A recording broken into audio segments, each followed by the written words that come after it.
Hey everyone, welcome to All About the Joy. This is Carmen Talk. Kind of will give you a visual of what I'm talking about. When I was growing up, I went to Catholic school because we lived in the Archdiocese, and we used to wear those plaid, is it plaid or flannel? Plaid looking jumpers. And it was green and blue with a little bit of red in it. I kind of vaguely remember it. And I only had one of those because they were very expensive. And we had like 2 or 3 of the white shirts you wore underneath it. But because we always wanted to present in a very clean and very, we always wanted to make sure we looked presentable and had the air of not poverty, right? I would have to wash that jumper, and we would wash it by hand with that, con la raspada. We called it raspada, but I don't know what it's called. It's like a washing board, I guess. And you would wash it and then you would have it dry overnight. And back then, I don't know if dryers existed. They probably did. I'm acting like I was born in the 1800s or something, but we didn't have a dryer is what I'm saying. We had the outside line drying thing where you hang up the clothes on a string or a rope or whatever. And, you would have that jumper and it would be still damp in the morning. And so you would use your iron, because you'd also have to iron it. You would iron it so that it would so you would use the iron to try to make it. Oh my God, it's so weird to think about this. I didn't put this in the script. But you would try to dry it with the iron, like I'm laughing, but I'm also sad about that. But it's true. And then you would put it on and it would have that really weird damp feeling to it, but that was part of being presentable. It was part of our etiquette. It was part of making sure we didn't present as poor, because we may have been poor, but we weren't going to behave as poor. We were always going to be clean and proper and have manners. That was the deal.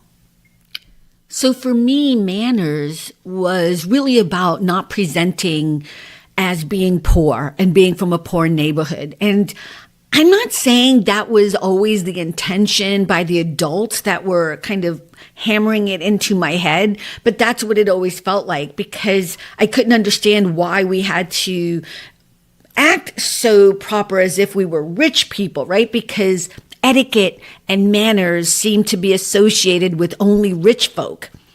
And so I was always confused by, that might have been when I started my acting career. I have no idea, actually, but I always thought of it that way. But there was also this kind of fierce thing from my mom and from the other adults, especially in the community, that was about, you will be respectful. Because manners wasn't just about what you said. It wasn't just about saying thank you and please and excuse me and I'm sorry. It was never about the words you said. It was about showing respect. And you would show respect to the elders in the community. You would show respect to other adults and people of authority, whether it was teachers or police or, people who owned companies, stores in the neighborhood or whatever. You always were about showing a sense of respect. It was about dignity, okay? Manners was about having a sense of dignity. Emily Post was an American writer, and in 1922, she wrote a book called Etiquette. Now, I never read the book until I was much older. I think I was in college. But I was always aware of Emily Post because it was a shortcut, right? It was a shorthand to reminding me of my manners if I wasn't getting the glare from, my mother or some adult to remind me, because that is always the biggest reminder that you are out of line, But what's interesting when you do read the book, Emily Post didn't just talk about having manners and saying all the right words. She was actually more concerned with how manners affected other people. How you presented to other people was one part of it, but how manners actually affected other people, because it showed a level of not just respect, but it was also about consideration. And more importantly, that whatever you did in the world, it wasn't affecting other people in a negative way, because you had awareness. You had an ability to understand that who you were would also affect other people. And that is the key part of manners that I don't think people really understand the through line. People think that it's some weird repetitive thing that you need to do, and that it shows still that air of like you were raised right, or you were, trained properly, or you have good parenting. But it's actually, that's just a small side benefit. The real important part about having manners is about how you present in the world that you're not the only one in existence, and therefore you are considerate of other people, that how you choose to be on the planet isn't all about you, that you have a social awareness of others around you. And that's what I think is the most significant part of being someone who has manners and is a person who cares about other people. It's really fascinating when you think about it. The definition of the word please, like what does it mean, right? Please isn't just a throwaway line that we put at the beginning to present as having manners. Please actually is a request or a demand. I guess if you use it as a verb, which rarely people use it as a verb, like you would say something like do whatever pleases you. That would be using the word please as a verb. But most of the time when we're using the word please, we are in a polite way making a demand, a request. Please pass the salt, right? Please put your coat over there, whatever it is. Now, the reason why this matters is because I want to give you a great example of how this works. I've seen this in offices. When you are a supervisor or a manager, or you are somebody of authority, you own the company, and people work for you, what tends to happen is people just demand things without realizing. You might say it in a nice tone, but if you say something like, I need everyone here to get this done by 5 o'clock. That is very different than, please everyone, we need to get this done by 5 o'clock. There's a very different way in which please works in there. Please helps soften that demand. And the reason why I think this is so important is because when we start to understand why manners are important, we start to use them almost automatically in our everyday verbiage and in our everyday lives. And so please becomes something that you understand is a way to get things that you need done, or ways in which you get the things you need to, that you're requesting or demanding, that actually help the other person want to give them to you easier and better and with a happier attitude. It's the easiest way to change the tone of things when you want something done, or you need something given to you, or you need something presented to you. Please is such an easy word to use and to incorporate into your everyday life. Now let's talk about the word thank you. Thank you is a polite way of showing gratitude and acknowledgement and appreciation for something that someone has done. But it communicates so much more than that, right? It communicates, I noticed your effort. I noticed you. I value what you did and who you are. Thank you also is kind of saying, you know what, I recognize that you did that and that you didn't have to. Thank you embodies all of that. And more importantly, thank you is one of those things, it's like the simplest way to acknowledge somebody else's humanity. Imagine that. And you've just been saying thank you like as a throwaway line. But thank you is actually, think about how many times someone has said thank you to you and you were like, oh, no problem, anytime, because it felt good. It felt good to be acknowledged, to be told that you did something so good. And again, I'm not trying to diss all the offices I've worked in, but because we all work in offices and that seems to be a really interesting place where things happen, where sometimes people forget to do some of these things. When your boss comes over out of the blue and for no apparent reason and just says, thank you. Thank you for the meeting yesterday. Thank you so much for what you said in that meeting yesterday. It was really great. Thank you. It throws you, right? It would be so amazing if your supervisor, your boss, whoever came and said that to you. But it's also the simplest things. right? It's also when another adult, if you're in the grocery store or whatever, and you drop something and somebody else picks it up and you say thank you to them as opposed to just taking it from them. That's not who we are. We don't just do those things. But you know what? We're kind of doing those things. So do better. Say thank you. Next up is excuse me. So excuse me is, a polite way to get someone's attention, and you're asking for permission. You're asking for permission and acknowledging that there's a small intrusion you're about to make. Excuse me is about basically saying, look, I know right now I'm in your way. Do you mind if I get by you? Excuse me is one of the best ways in which you can acknowledge also a stranger. Like if somebody, this is one of the ones I can't stand, but when you are in the grocery store and you're looking, like maybe you're looking at cans of whatever, you're trying to look for something, and then like a person comes and walks like right between you and the shelving, and they don't say, excuse me. I don't understand what that is, but that happens all the time. And I'm the complete opposite. And I know somebody else would say right now, yeah, but if you're in the grocery store and it's really crowded, that's saying excuse me a lot. Yes, it is. It absolutely is. And it's effortless. And you know what happens every time I make sure I say excuse me before I cross in front of somebody who is looking for something? The reaction is always, oh, of course, no problem, because nobody else has said excuse me to them as they've walked by. No one.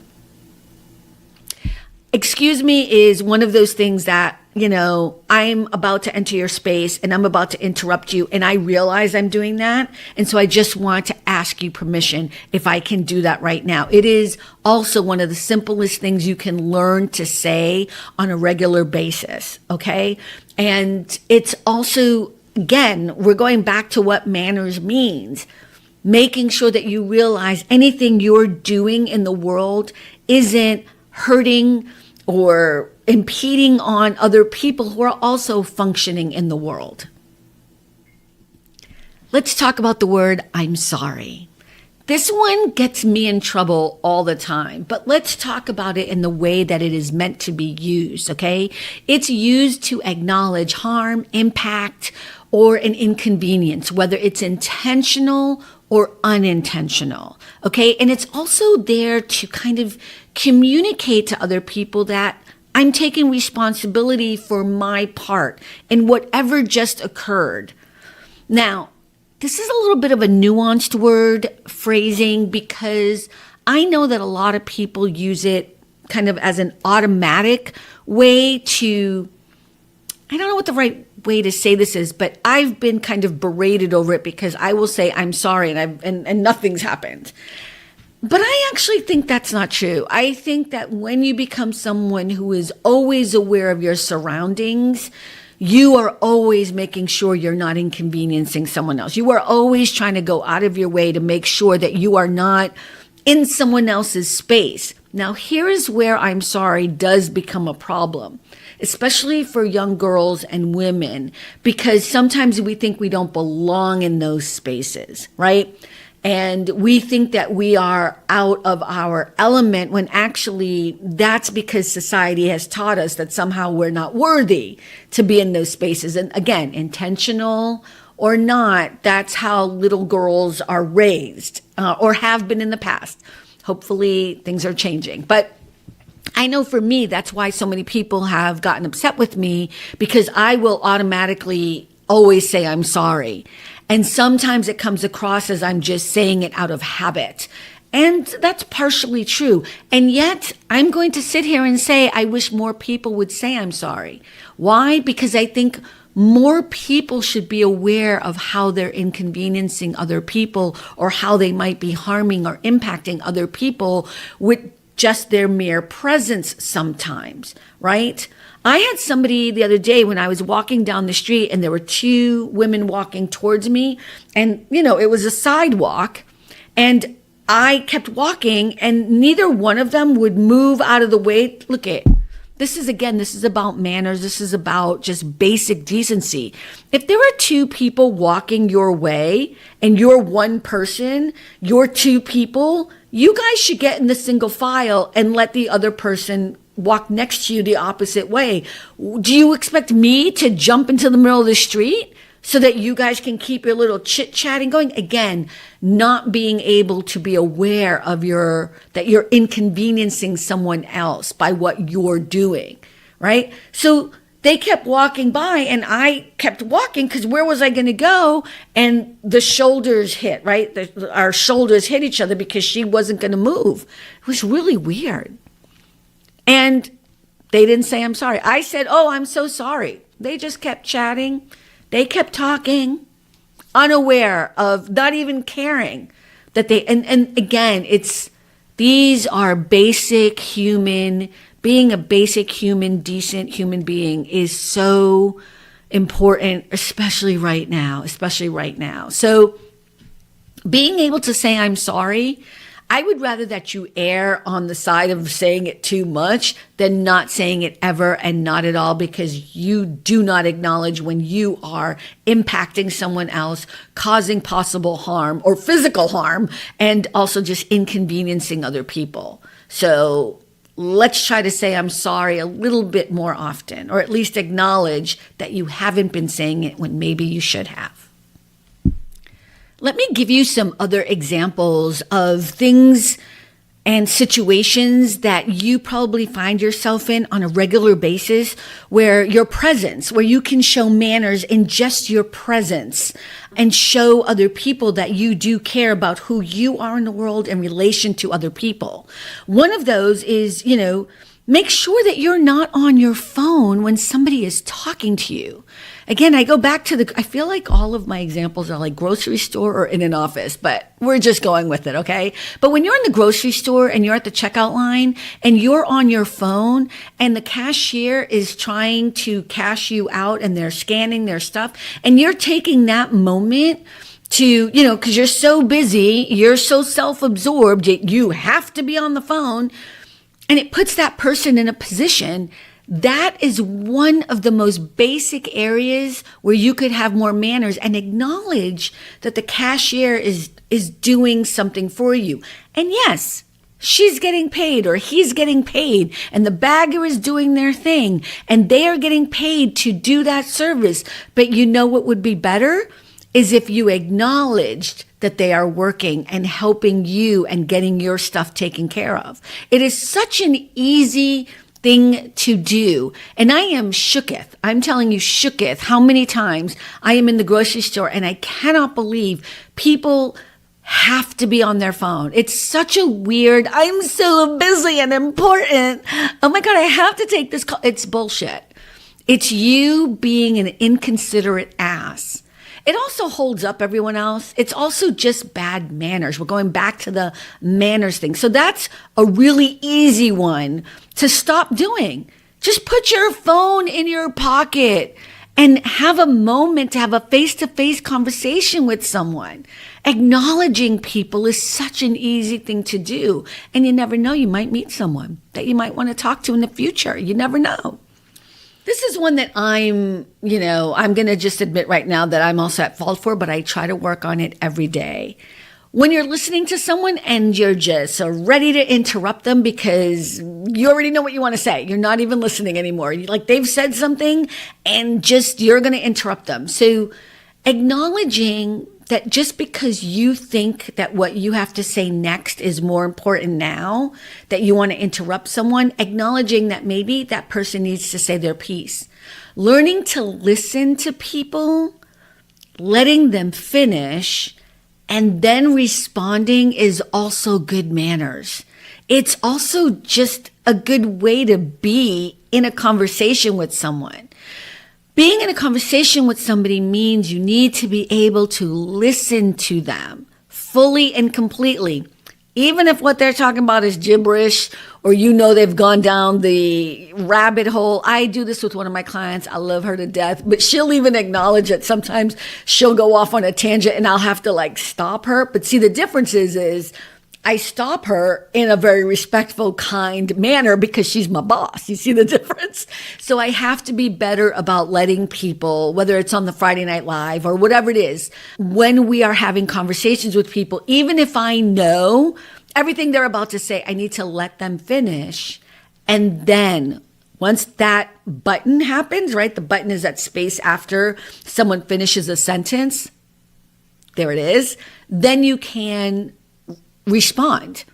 That is another way in which you can start having proper manners. Listen to someone and then respond. Having presence is also a form of respect. And what do I mean by that? When someone else is, like, let's say you're talking in a group of 3 or 4 people, and even if it has nothing to do with you, or it has nothing to do with whatever work you need to get to, or whatever, being someone who is attentive and being someone who is in the conversation, even if it has nothing to do, is also a form of manners and respect. If you go to a party, for example, and you happen to see people on the couch and they're talking about something and they're trying to rope you into it. And, you know, if you were to be like, yeah, no, this isn't the conversation I'm interested in. See, you would never say that, right? You would never be, quote unquote, that rude, but you would walk away from it. You would walk away from it. And sometimes when it's not a natural moment to walk away, you're now seen as being inconsiderate and rude. So even if it's something, so I went to this party once. I'll never forget this because this was all like highfalutin people. And I'm not talking about Hollywood people. I'm talking about like, you know, highfalutin, rich, oil money kind of people. And I just happened to be there because one of my clients had invited me. And I was totally, quote unquote, out of my element, though I always feel very comfortable in wherever I am. But I was like in a group of like scientist people, and they were totally just talking out of my element. And I just stayed there just listening and trying to understand. And finally, when somebody acknowledged me, I was like, I really have no idea what you guys are talking about, but I'm trying. And they all laughed and they were so funny. And it created this kind of really comfortable moment. If I had just walked away, not only would I have lost out in that brilliant moment, but I also would have been seen as rude or uneducated or unintelligent, but instead what happened was I allowed some vulnerability to come through, but I stayed and I had presence while I was there. And I'm still friends with one of the people I met there who really is a brainiac. But anyways, you get my point. So that's another way to remember having manners. Being aware of your surroundings and who you are in those surroundings is also really important when it comes to having manners. Let's talk about manners of disagreement. I think that's a really interesting one. I feel like when you have a disagreement with somebody, the way in which you choose to deal with that disagreement really matters. And this is not to say that you have to endure bullshittery, things that you don't agree with, or people who are just crass or mean. That's not what this is about. But when you are in a debate or an argument and you are going back and forth, there are certain things that I know shows a level of someone who has proper etiquette and manners because they don't do these things. They don't try to humiliate someone. If you try to humiliate someone to win an argument, you've already lost. And you haven't just lost the argument, you've also lost the respect of the room because you don't have any manners. You don't understand how to play fair, right? If you don't know how to not escalate. So I think this is a big one for police officers as well. This is something that I am confused why they don't teach this in police school or whatever it's called, the academy or whatever. But not learning or understanding how not to escalate a situation is really important. So if you are able to have a conversation with somebody, and you don't have to know how to de-escalate, but certainly you don't want to make it worse. For example, there shouldn't be any name calling. Like just because you don't agree with somebody, you don't have to call them a name. That's going to escalate the situation. And also name calling is just bad manners. It's cheap and it's easy and it's just bad, right? Also, when we assume that people are coming to the table in bad faith. I know when someone is BSing me 100%. Like, there are very few gifts that the good Lord gave me, or the universe, or whatever. Like, there are certain things I was born with, and I can tell when someone is full of crap instantaneously. And I have to say 99.9% of the time, or 99.99% of the time, I am not wrong. But I still would not turn around ever and just assume that people are coming from bad faith. I always assume that people are coming to the table from a good place first. But once you show your cards, then there are consequences to that, right? So, and that's a whole other conversation. But the whole point is having good manners means not just assuming everyone is good, but at least giving people the chance to begin the conversation and that they're coming from a place of goodness and not bad faith.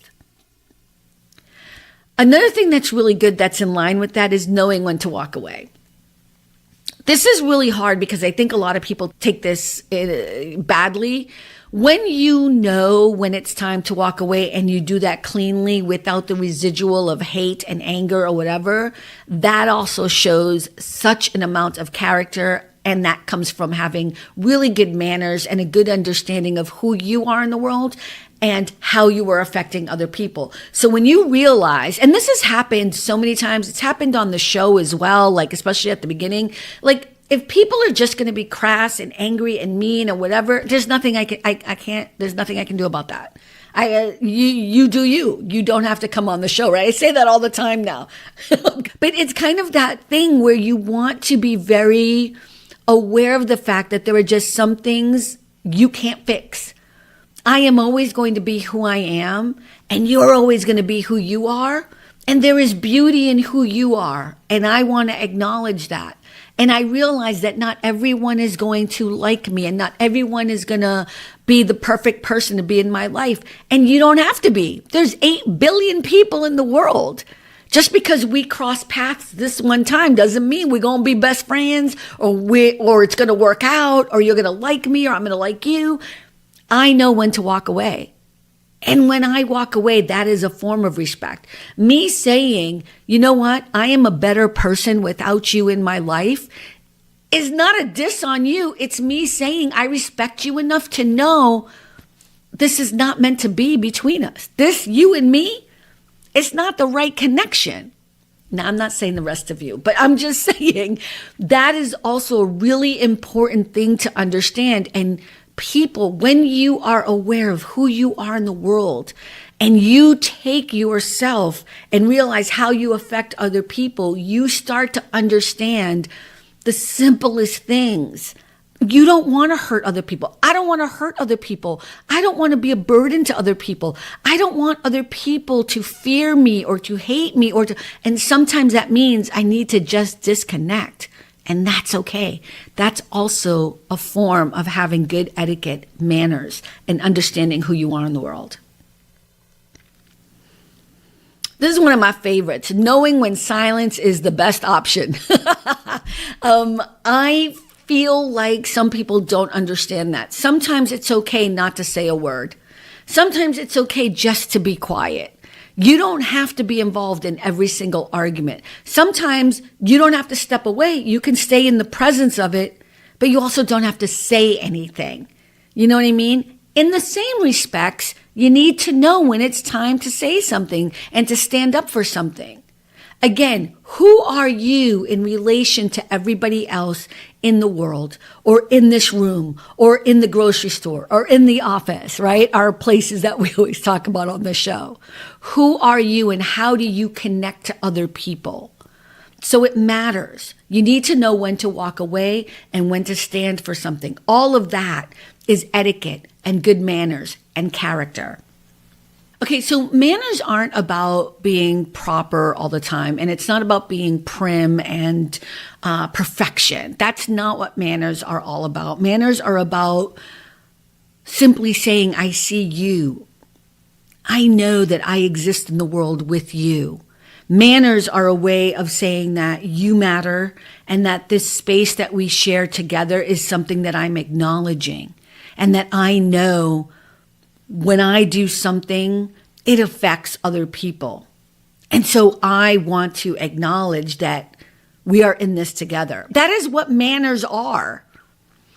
I think it's also to remember, and this one is a good one, that when you are teaching your children these manners, I see this all the time, make sure you say thank you. Make sure you say please. You see parents do this, and then they are the ones that are violating the whole idea of what manners are about by doing things like texting while they're standing in front of the cashier, for example, or being on the phone, when someone's trying to talk to them. Oh, I'm so busy. I'm sorry. Right. So you are teaching your children by your behavior instead of actually following the same advice that you keep telling them. If you're going to try to teach your children to say thank you and please and excuse me and I'm sorry, then you should be doing the same exact thing as well. And you should be doing like at a stellar level, right? Because you understand what it actually means and why it's absolutely so important. And at the end of the day, I think why this subject became such a big deal for me in the past few weeks is I think a lot of what's happening in the world has a lot to do with us not being considerate of each other. And look, I'm not saying a thank you or a please or a excuse me or I'm sorry is going to change the world order. But I will tell you this, it really would help if people would start thinking about how they affect other people in the world on a regular basis. If we could start understanding and having consideration of other people who are around us and start having empathy and start having compassion again, that's why this matters so much. It starts with a small little thing. So the next time you're in the grocery store, do me a favor. If you're going to cut in front of somebody because you're trying to get past them and they're looking on the shelving, just say, excuse me. See how much it hurts you to do it and see how it might affect someone else. It's such a simple thing, but it's always the simple things that can actually change the world. Hey everyone, thank you so much for stopping by. I appreciate it. And remember, at the end of the day, it really is all about the joy. Bye. Thanks for stopping by All About the Joy. Be better and stay beautiful, folks. Have a sweet day.